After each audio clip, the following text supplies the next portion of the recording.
Anantapur media మిత్రులకు నా హృదయపూర్వక వందనాలు. ఆలస్యం అయినప్పటికీ మీరు వెయిట్ చేశారు.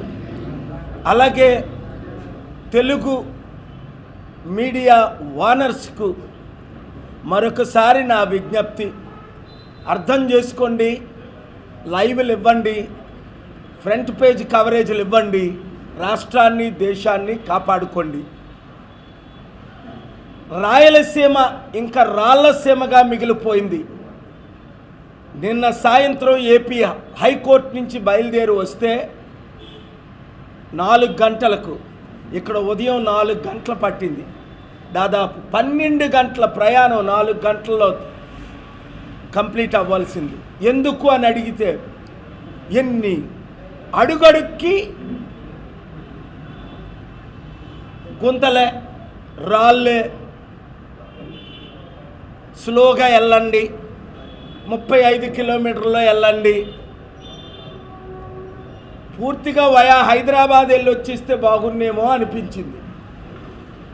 రాయలసీమ నుండి ఎంతమంది ముఖ్యమంత్రులు అయ్యారో పేర్లు నేను చెప్పవసరం లేదు. ఇప్పుడున్న మహానుభావుడు కూడా చిత్తూరు రాయలసీమ ముఖ్యమంత్రే.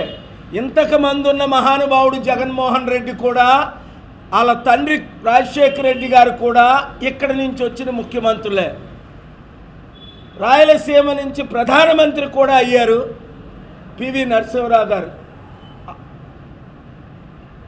నంద్యాల నుండి. ఏం చేశారు రాయలసీమకు?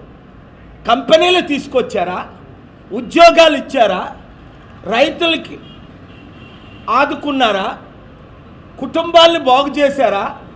ఇంటికి 5గురికి 5 కోట్లు అప్పు ఇచ్చారు. సరికదా? ఆర్టీటీ అనే సంస్థ, రూరల్ డెవలప్మెంట్ ట్రస్ట్, ఇంటింటికి సేవలు చేసిందట.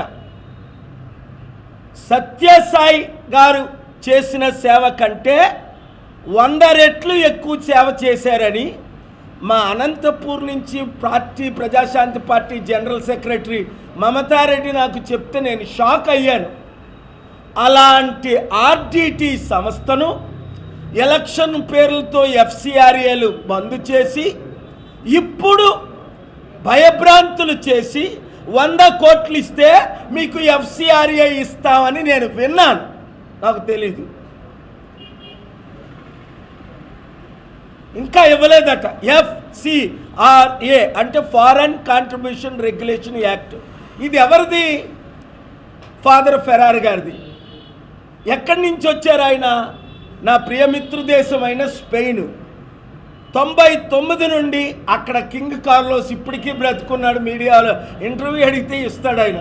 అంత మంచి గ్లోబల్ పీస్ అంబాసిడర్ ఆ దేశానికి కింగు. అలాంటి రాయలసీమలో జరుగుతున్న సేవ ఆపడానికి ఈ బీజేపీ తెలుగుదేశం పార్టీ మహానుభావుడు పవన్ కళ్యాణ్ ఎందుకు కుట్ర చేస్తున్నారు? 1-2 నెలలు టైం ఇస్తున్నాను. నిన్నే దేశంలో నెంబర్ 2తో మాట్లాడాను ఈ విషయం.